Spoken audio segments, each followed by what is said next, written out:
Hello, hello, hello, my beautiful people. I hope you are okay. Welcome to the Jupiter's blueprint for Thursday of this week. I hope you are having a wonderful time. Let me know in the comments if you can hear me and see me. My name is Raphael. I am an astrologer, tarot reader, and numerologist. For those of you that don't know, I also use energy work. That is my bag. Those are my core four. That is how I come to the conclusions that I do. Remember, whenever I'm talking about astrology, I am talking about whole sign tropical Western astrology for those of you that would like to know how or what calculations I am using. Now, that being said, I also wanted to remind you that you can always go to the comments of any of my videos and you can check out the links in the description box if you want to book a personal session with me. If you like the way that I talk about astrology, if you like the way that I talk about anything to do with the spiritual realm in any way, shape, or form, you can book a session with me and we can get into it so that I can help you to navigate your path ahead. Now, with that said, let's get into it. So obviously we're here to talk about Jupiter, Big Daddy Jupe. And it's also worth mentioning there's not really a lot going on with Jupiter this week, right? So as you're about to see with the chart when I pull it up. So good morning, good afternoon, and good evening, wherever it is that you are in the world at this moment in time. For those of you that are here right now, thank you so much for spending your Thursday with me. For those of you that are watching this after the fact, you know Rafi loves ya. So with that said, happy Halloween, happy All Hallows or Samhain, whichever it is that you celebrate. Today is the day where the veil between the worlds is thinnest. So whatever it is that you do or don't celebrate, I hope you have a wonderful day and I hope you have a wonderful time of it.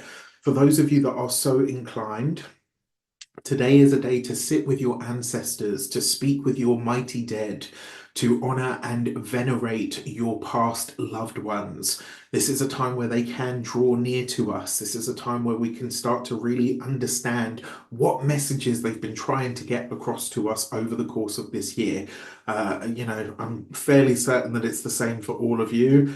There are probably times where my ancestors have their spiritual slippers off and they're attempting to beat me because I'm hard-headed and won't listen.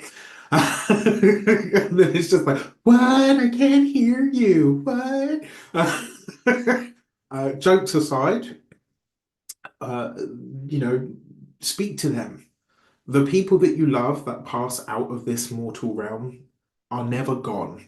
All right, they are always here with you in some way, shape, or form. The fact that their memory lives on in you, the fact that their DNA still lives on in you, means that they are still here in some way, shape, or form. And you can send your love and your wisdom and your energy back through your heritage as well. And I want to talk to you about something that's a really important consideration. We talk about, healing generational trauma and, fixing all of our generational curses and all of that kind of stuff. It's an important conversation to have so that we don't pass those things on or perpetuate the difficulties or the challenges of our heritage, our lineage, and our ancestry. However, by doing your healing, by walking your path, by really taking time to crack yourself open at the nucleus of all that you are, to heal your own soul and to cleanse the hurt and the wounds that you have carried from and with and through your ancestry.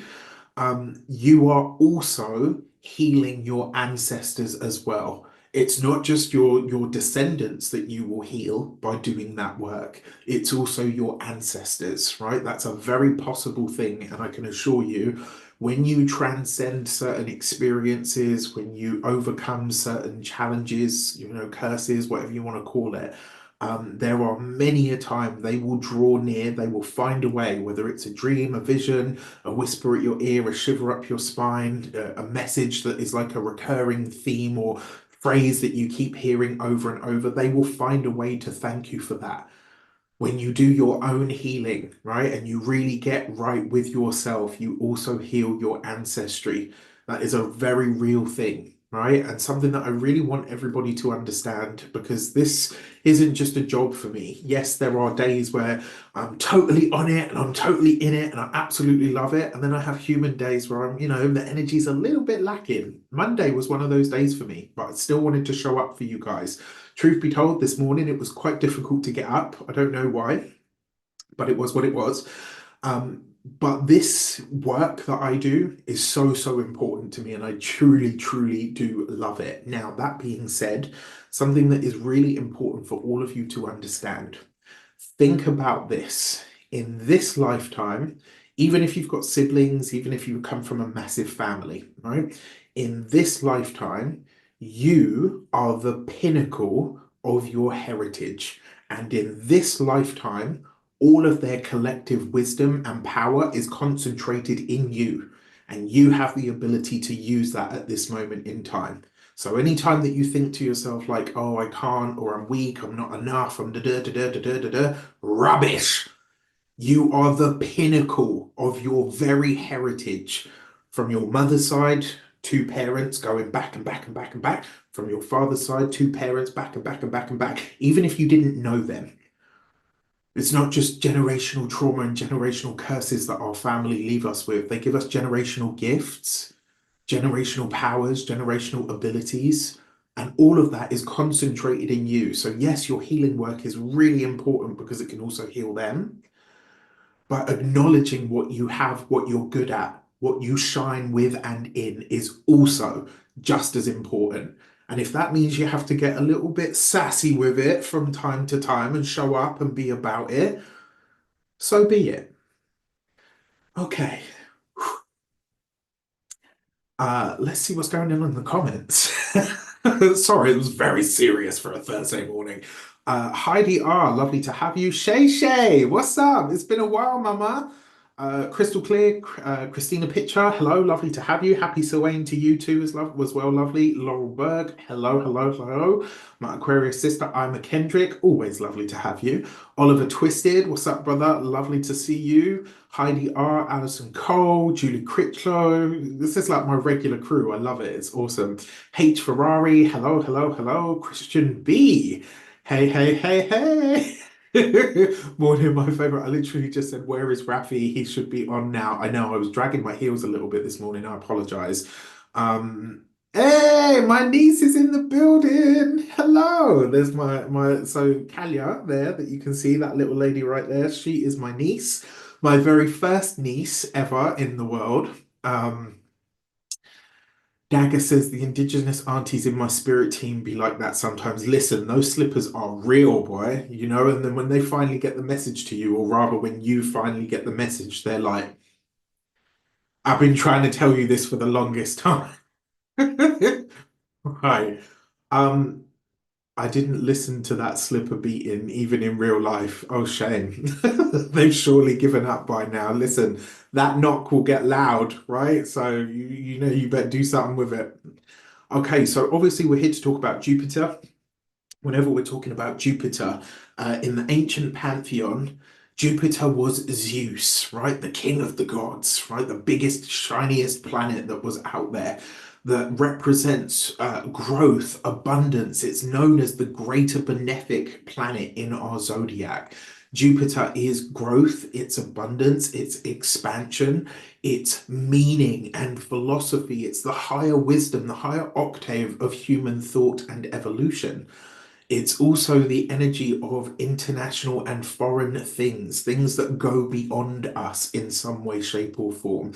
Jupiter is both the sky and it is also the oceans. When you think about the planet, the signs that Jupiter rules, in terms of Sagittarius, we're talking about a wild centaur, half man, half beast, right? This is where the animalistic nature of human beings meets the half man, right? That's the horse, meets the man, which is the man half of the centaur. This is where our higher mind and our elevated spirit meets our animalistic nature. That's why, when you think about it like this, is human beings are the bridge between heaven and earth. We are very much rooted to this material plane, but we have a very spiritual essence to us that reaches up way beyond what we can see and understand here. Oliver Twisted says slipper dodging is not good for the soul. Listen, and I tell you, mums, grandmothers, and aunts were lethal with them slippers, lethal. It's like they got superhuman aim. um, Jokes aside, Guncle Raffy, I love it. Everybody knows by now.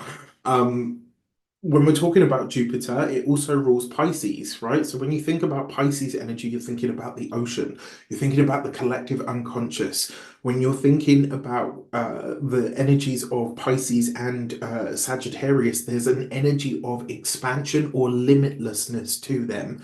So Jupiter really is about expansion and growth, but it's also about cohesion. When you think about the centaur, this is about the human part and the animal part working in cohesion, right? They're coming together, they're bridging that gap. When you think about Pisces energy is the two fish, right? It's only really when they swim in the same direction that you really gain traction.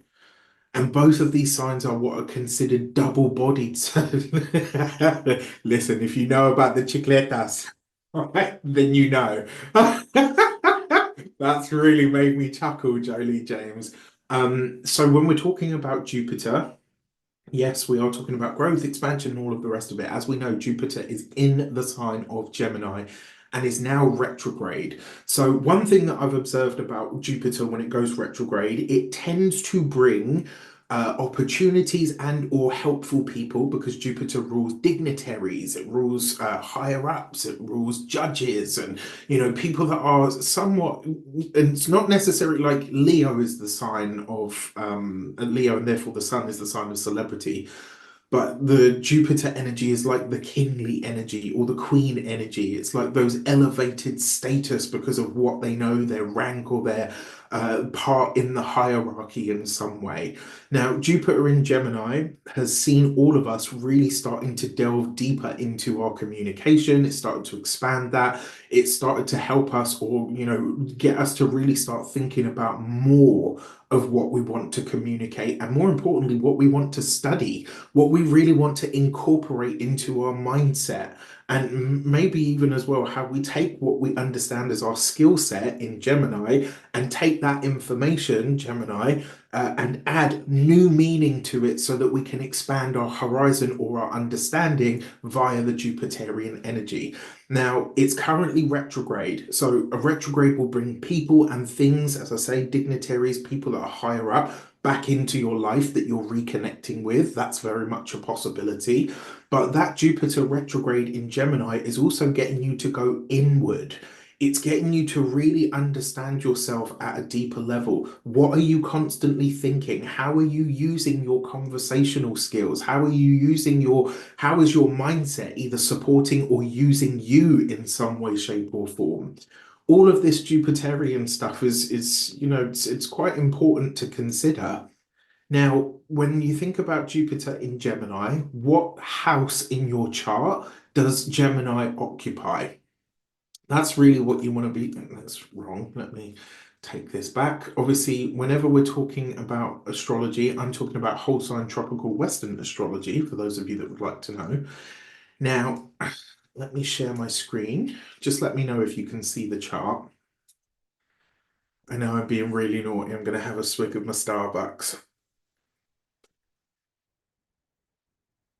View the comments. I'm about to get cussed out for how I'm destroying the planet drinking that stuff. All right, so when you consider the house that Jupiter is in, you're starting to understand what is being expanded for you. You're starting to understand what area of life is being given a new meaning in some way, shape, or form. What area of life is being expanded for you in some way, shape, or form. So, as a really sort of thanks, Asleep by Nine, much appreciated. As a really sort of basic idea, if that Jupiter is in your fourth house, some of the ways that that can show up on a really practical level, the fourth house being your home, family, property, real estate, your emotional outlook, also your heritage and your ancestry. Your this could be that your home is expanding. Maybe you get a bigger home, maybe you get a nicer home. This could also be that the family is expanding. Maybe the children are starting to have children. Maybe you are, maybe somebody's marrying into the family. There's so many ways that Jupiter can expand whatever it touches. So hopefully that gives you an idea. Jupiter moving through the eighth house is lovely. Personally, I feel like Jupiter moving through the eighth is really nice. There's a few things that can happen with this, right? And what's really important to know is that just like Jupiter rules two signs, every one of the signs of the zodiac, all 12 of them, has a dark side. And so, what is the dark side of Jupiter? Excess, gluttony, more for the sake of more, right? When we think about Pisces, the ancient sign of Jupiter's rulership, we'll think about Pisces as escapist. It doesn't have any boundaries, right? It just sort of swims in that escapist sort of energy. So when Jupiter is in a sign, it can expand and grow and bless and bring all the good things in, but it can also expand the heavy stuff. Like Jupiter in the sixth house can expand your waistline, quite frankly, like quite literally, like it can, make you spread right out in the middle. Interestingly enough, Jupiter also rules horses. When you think about a horse's belly, it's like the biggest part of anything that bulges in the middle has a Jupiterian feel to it. It's like that, kind of like myself, actually, that big jovial character, also a bit of a belly on them, right? Jokes aside, it can expand your waistline because we were talking about Jupiter. If we're also talking about Jupiter in the sixth, it can speak about your physical health and vitality.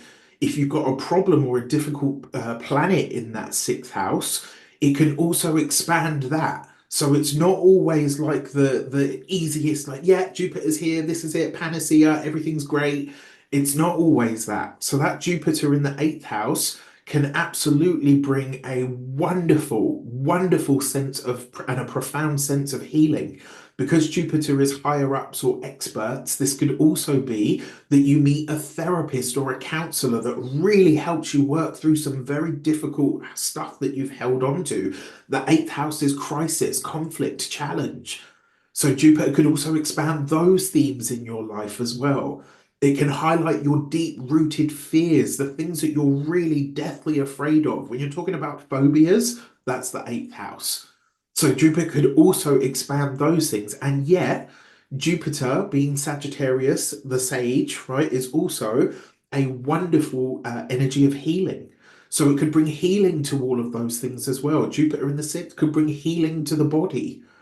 It's really about how you use this, how you tap into it and use it, right? And if you know what the potential downside is, you can, sort of move more away from that and move more towards what is actually going to be helpful or beneficial for you. So Eva Marie Lindbergh says, I have Jupiter in Sag in the sixth house naturally, and yeah, I have to watch my waistline. Yeah, question with that. Do you find that it does sort of fluctuate? And so when it gets too far, you have to kind of sort of rein yourself in a little bit more. It is luck, absolutely, but it's not just luck. It's so, so much more than that. And this is the point, right? All of the planets are so much more than the words that we've reduced them to. So, so much more. So this week, so Eva Maria says, yeah, it really fluctuates. Yeah, absolutely. You know what's funny is I was born with Jupiter in the sixth as well. So, and it's because there are times, like if you look at my photos, my historical photos, there's some times where I'm like super svelte, like really sucked in, looking good. And then there's other times where I'm like, ugh. Right, like proper the midlife spread as they call it.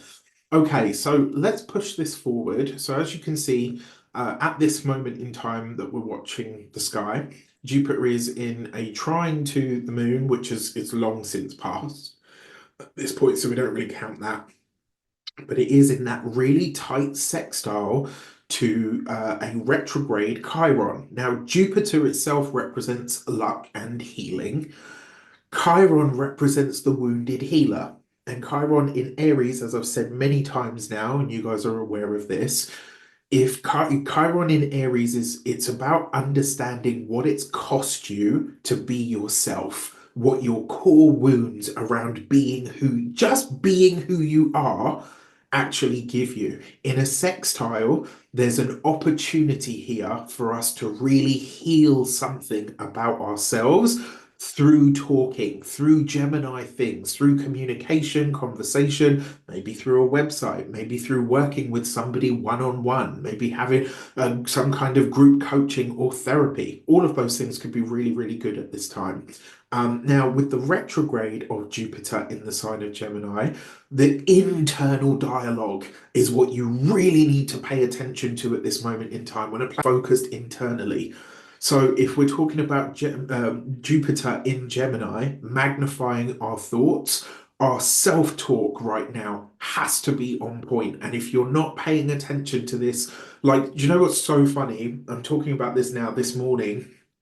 As many of you know, every morning, 9 out of 10 mornings, I would say probably I average about 5 to 6 days a week. Every morning I go for a walk around 45 to 60 minutes. I love it. It helps me order my thoughts. I tend to come up with content ideas, all of that good stuff. This morning, while I was on that walk, I had a really profound conversation with myself, slash the universe. Are you not hearing me? Oh no. Oh, okay. Can you hear me now? Let's see if I plug my see if,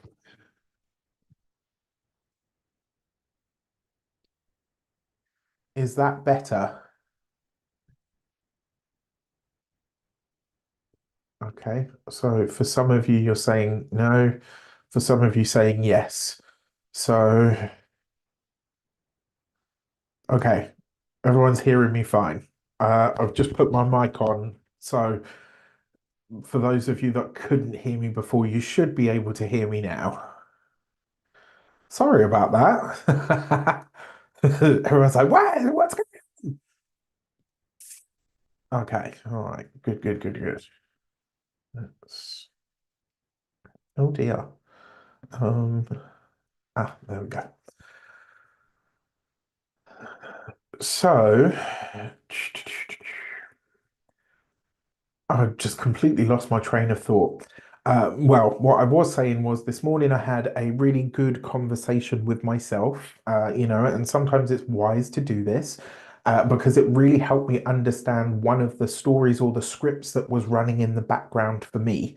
And it was this or that sort of scenario that I'd given myself. And it was like, okay, well, it doesn't have to be that, right? It doesn't have to be this or that. You can actually do both. You just need to be really clear on what the desire slash the end goal is, right? And because we've got this new moon in Scorpio, which is starting to form now, right? We've got the moon coming into its balsamic phase. This is and Mercury in the sign of Scorpio, in a trine to Neptune, in a trine to Mars. This is, all of the water signs being activated. There's a chance for us to really have a look at a very deep look, actually, at what we're thinking, what we're feeling at this moment in time.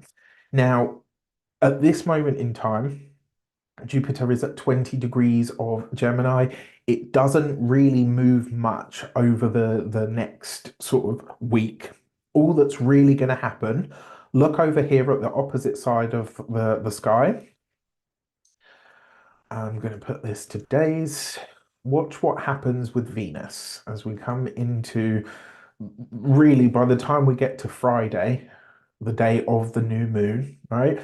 Venus comes into the orb of opposition with Jupiter, right? So the 17 degrees, Venus moving through the sign of Sag. We talked about Venus previously. Um, Now, look at this, right? As we move through the days, when we come into Sunday, bam, she's going to hit a direct opposition, right? So Venus is currently in Jupiter's sign. So she's doing well there. So she's being, and oh, the challenge is that Venus is being hosted by Jupiter, who is currently retrograde, not necessarily its best expression, but it's also in the sign of Gemini, which is not necessarily one of the easiest spaces or the easiest signs for Jupiter to be in, right? In a lot of ways, you know, Jupiter, Gemini energy is about it's very similar to Virgo, right? It's like that whole idea of this versus that, right? Having a look at both sides. Whereas Jupiter is an energy of cohesion, it's an energy of bringing things together. So this can exacerbate a lot of, a lot of things around choices at this moment in time. Now, if Venus is love and relationship and partnerships, there's a lot of conversations that are happening in relationships over the course of this week that potentially see us needing to make some decisions. And more importantly, you might notice that a lot of the conversations that you have within relationships at this moment in time really get to you to understand or to see, wow, this is what my relationship style is. This is what I think about partnership. This is what I think about relationship. This is what I think about how people interact and relate. And getting really clear on that stuff, I think, is going to be important. And on top of that, as we come into Sunday, both the moon and Mercury are then going to be in Sagittarius as well, right? This is where it's going to get a little bit more fun. It's going to get a little bit lighter. The conversation's going to get a little bit lighter. But that opposition between Venus and Jupiter, both the benefics, this is both sides of the party want to feel good at this moment in time. And maybe we're telling people what they want to hear, or we're allowing ourselves to believe what we want to hear in conversation, in relationship, for the sake of an easier time of it. But remember, an opposition by its very nature is the nature of Saturn. So there's something here in partnerships and conversations and dialogues that you can't get around, right? The way around it is through it, right? You got to have the conversation in order to be able to move forward. Now, that being said, Venus at 20 of Sag is in a direct trine to Chiron. So, if we're willing to have the conversations, if we're willing to take the action, right, there is an opportunity sextile between Chiron and Jupiter for us to really have a good, a good conversation about something. But I think more than anything, this is going to be a moment that really reveals to all of us what we think about relationships and why, and how we need to shift or change some of that, or maybe some of the internal scripts around that so that we can actually move forward. Okay. Food for thought. Heidi says, interesting going through this relationship stuff presently. And it might sort of exacerbate, when you think about the fact that today as well, Mars, I mean, Mars is at 28 of Cancer now, right? And then as of tomorrow, that opposition is exact. It's going to be, yeah, it's going to be an interesting moment for sure. Try to keep your cool, try to keep your wits about you over the next week and or so as things get a little bit intense. We just had the budget here in the UK yesterday. It wasn't as ugly as I was expecting. I was expecting a lot more uproar, but then I suppose that's because I was expecting worse from it. Um, I feel like it's kind of a case of give it time in that regard. Um, Dolly Nelson says, I always get these shifts ahead of the transits about 2 weeks to a month. And that will probably be because of some of your placements, Dolly. And I've noticed as well, people that either track this stuff or are highly sensitive or intuitive, they tend to experience these things slightly early anyway. So as an example, before Venus even moved into Scorpio, which is my fourth house, I already started feeling that energy coming in because there were loads of things that I wanted to do around the house. There were loads of conversations that I was having around that, things that were happening with family, and this was before it started. So it's like you can feel that it's coming in. All right, I would like to invite all of you to take a moment, take a breath, decompress, come into the present moment with me. I would like to come through are ultimately clear and concise. They help us all on our paths to our highest vibrational good. So for the first card that I'm going to pull, we've got the growth catalyst, right? So this is really about how we tap into Jupiter's energy in order to facilitate growth, right? Even with it retrograde. So when you're ready, somebody please tell me when to stop.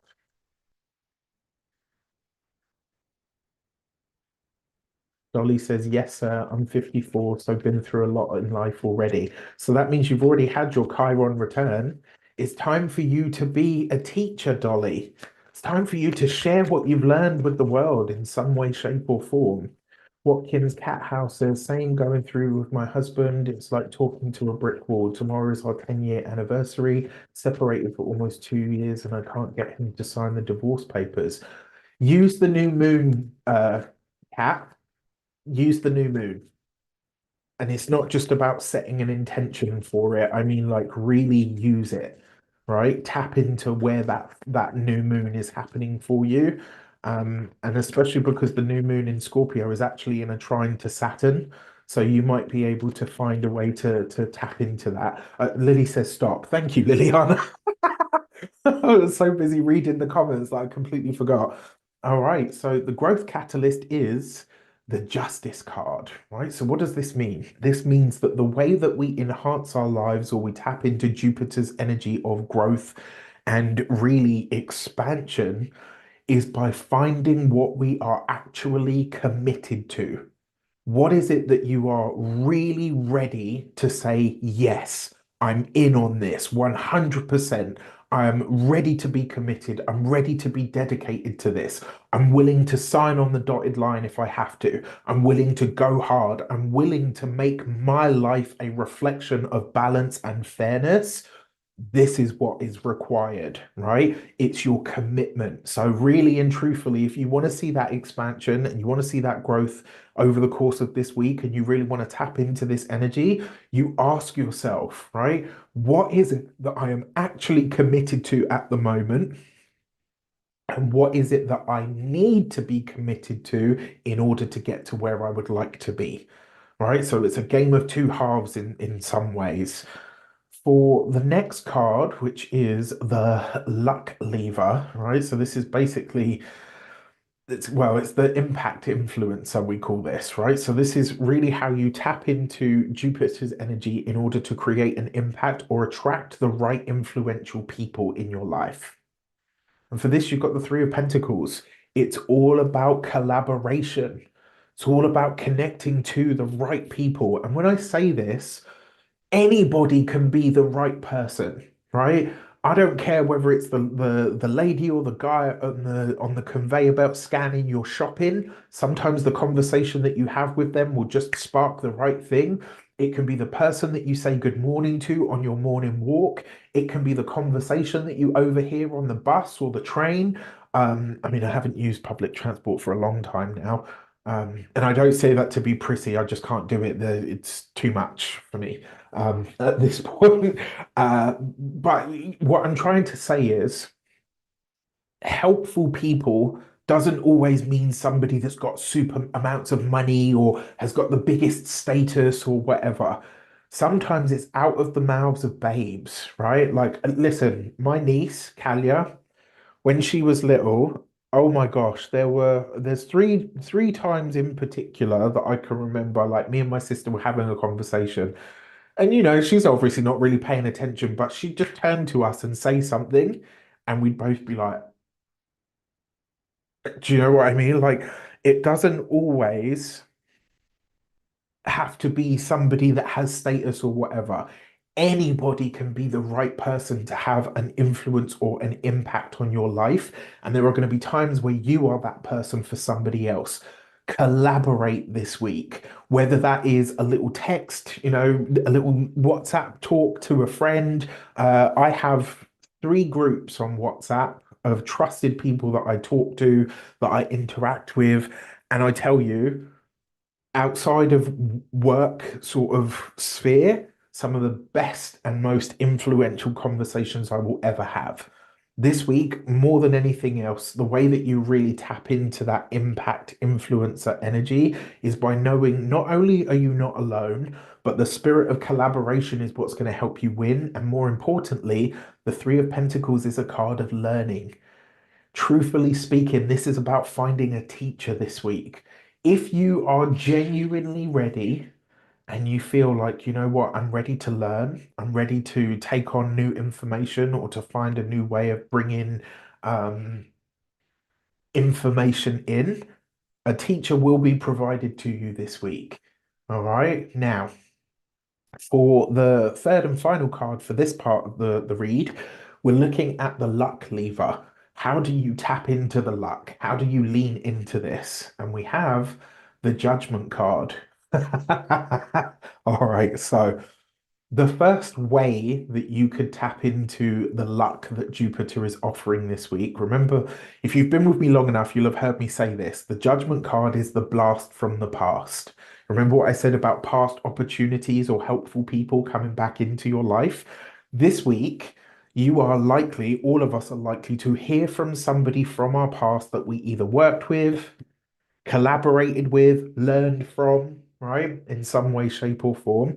And then it's up to us to say, okay, you've come back into my life or into my world or my experience for a reason. It's time for me now to utilize this as the universe's luck and move towards change. Why? Because the judgment card always precedes a massive or profound shift in consciousness and experience, because this is the end of an era.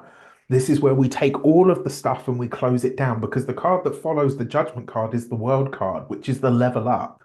In order to level up, you got to take stock of your past. You've got to assimilate the lessons and the blessings of that past and then move forward. All right. So let's see what's in store for the signs. So I'm going to give these a shuffle while I'm doing it. Somebody please say stop, and I'm going to read your comments. So Dolly says, New Moon is conjunct my Saturn in Taurus.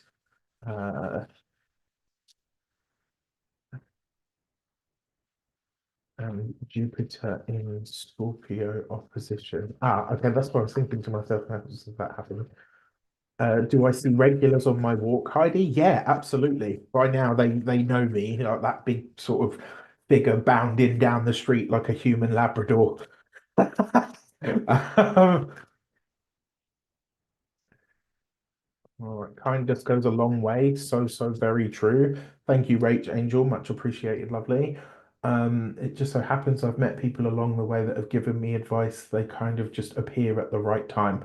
Absolutely. Absolutely. Right? That's the universe at work. The universe is always in the room, right? It happened yesterday. He helped me so much, provided nice reassurance. Yeah, I love that. Right? I love that. I love that. I love that. Christian B says, I'm telling you, Rafi, be on. You know, I love and appreciate you. Okay, so for the fire signs, Aries, Leo, Sagittarius, you have the Knight of Swords. So this is really interesting because for me, this card carries a very Geminian energy. And what this means is this week, you got to watch your communication. All right. Yes, speak your mind, speak your truth, stand up for what you believe in. Nothing wrong with that, but just do it in a way where the message is important rather than the delivery, right? Because if you go into something screaming, shouting, swearing, effing and blinding and all the rest of it, what you're saying, even if it's right, even if it's on point, right? Even if you are making the most sense in the room, people switch off to that because you're being the loudest person and it's probably coming across in a way where the message is diluted because of the delivery. So if you're a fire sign, Aries, Leo, Sagittarius, you got to find a way where the words speak for themselves. Let the content of your speech be the thing that has the impact this week. For the air signs, Aquarius, Gemini, and Libra, you have the Three of Cups. So it's interesting because we have the Three of Pentacles, right? This is fun, joy, pleasure. It's, laughter and mirth and it's gatherings. And this is also a card of reunions. So I talked about that Jupiter retrograde where it's potentially bringing something or someone back into our world. You are being invited this week to tap into or experience Jupiter as bringing good times with good people back into your world. And the message that I'm getting from this card now as well is if you reconnect with a group of people and one of them happens to be a person or a let's say a problem person in your world, remember everything and everyone, including you, is different now. So you might find that you gel way more than you ever could before because of the experiences that you've had since then. And I'm going to give you an example of this, right? If you're a water sign, Pisces, Cancer, Scorpio, my currently, like my best friend, to say best friend, like I've got a lot of best friends, but she is literally one of my like inner sanctum core besties. Like when we were younger, we absolutely, when I say like we hated each other, we had a friend in common, and we had a disagreement over that friend. And for years, every time we saw each other, it was like, and then one day when we were both about like 22, our mutual friend had said to us like, "Oh my gosh, this coincidence is happening for both of you, and I feel like you guys are meant to talk." From that day forward, she's like one of my favorite people in the world. What was different was 7 years worth of life experience. So if you're a water sign and you're reconnecting with someone this week, even if that person was a problem to you previously, your life experience has shaped you both into new people. Give it a chance because there's a possibility that something could come out of it that brings you so much joy moving forward. Like, gosh, can you imagine if at 22 I was like, oh no, I don't want to talk to her. I still hate her guts. Like I'm now 39. That's like so many years worth of love and connection and friendship that I would have missed out on. Allow people to evolve. You do. Give them the same grace. For the air signs among you, Aquarius, Gemini, and Libra, you got the Five of Swords. Okay. So similar to the fire signs, it's interesting that the two masculine sets of signs have got swords cards and challenging swords cards at that. The fact that you've got the Five of Swords again, don't lose the battle, don't lose any of it, right? Just for the sake of getting your point across. And also, don't let defeat, and I say defeat in air quotes, because there's something about the sunk cost fallacy in this.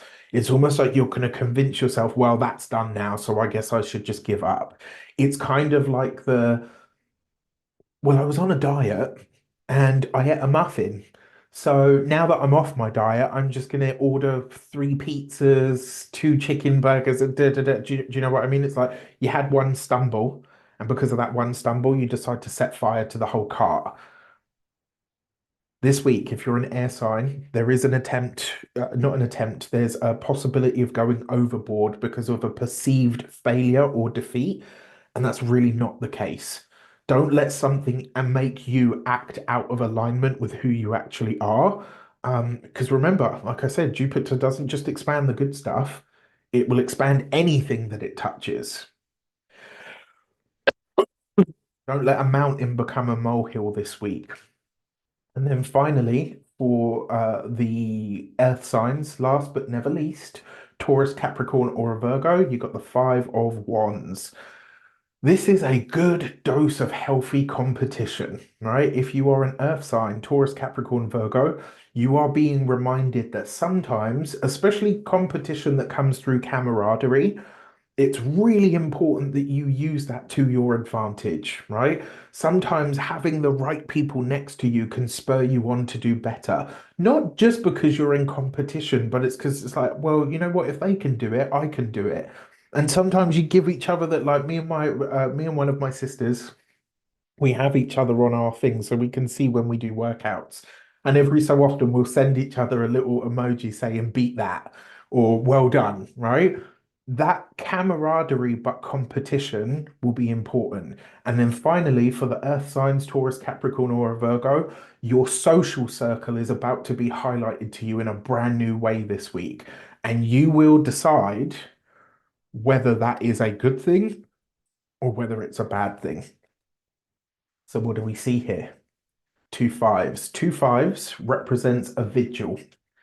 What is a vigil, right? In the old terms, a vigil was where you, by candlelight, you observe something, right? You hold a vigil for a thought, for a memory, to commemorate, or all of the rest of it. Those aren't so common these days. And so, one of the ways that I've started to understand this meaning evolve is when two fives show up, it means it's really about what your mind is most focused on. Given that we're talking about Jupiter in Gemini, what does this come back to that I said earlier? The self-talk this week has to be on point. You've got to catch it. And I'm not saying every single thought, it's just not possible. As much as I would like to sit here and say, I am totally in control of every single one of my thoughts, obviously course not, right? But I do my absolute best to continually check myself. Is that a healthy thought? Is it helping me? Is it pushing me towards my highest good? Is it helping somebody else towards their highest good? No, then chuck it out. That was about to be. I'm quite proud. I caught myself in just in time on that one. So this week, keep a handle on your mind, right? In the comments, we've got, oh, I hope you had a good time on your walk, Dolly. Thank you, lovely to have you. Nikki, lovely to have you, lovely. For I know, right? Dagger, yo, on point. My monthly reading for November had a similar message, minding how much I say, quality over quantity. Absolutely love that. What's that saying? Your first thought isn't you, your second thought is. Ooh, like that. Oh my God, please do not get banned. We need you. This is why, right? These lives are definitely teaching me to hold on to, or to at least try to implement a bit of a filter. With that said, have a wonderful rest of your day. Over the course of the next week, keep an eye, or should I say, keep a mind for your self-talk, right? And this isn't about just constantly thinking good and happy thoughts. The world doesn't allow for that all the time. It really doesn't, right? Oh, my niece is doing a paper on Stoicism this week for uni. It's about learning to let go of things you can't control and rather focus on things that you can. Out of the mouths of babes, right? I mean, she's not a baby anymore, but she'll always be a baby to me. Um, but yeah, like your self-talk, how you talk to yourself, the thoughts that you hold are what truly shape your body. And more importantly, the thoughts that you hold and the way that you talk to yourself will shape your entire lifescape. And especially because Jupiter's in the sign of Gemini, and if you've been with me long enough or you've been as part of the lunar lacuna, one of the things that I have said is the power of life and death is in the tongue, right? I'm going to say that again. The power of life and death is in the tongue. Speak life and happiness and health and good things into your life, into your dreams, right? Especially in here, especially in here. With that said, have a wonderful rest of your day. Go out there and be who you're destined to be. You know Rafi loves you. Please don't forget to smash that like button. Share this with somebody that you think might get some benefit from it. And if you are a continued subby, you know Rafi loves you. If you're here right now, love, love, love, love, love you. And if you are hereafter, still love you. All right. So have a great day. Have a great rest of your week. Take care, and I'll see you soon.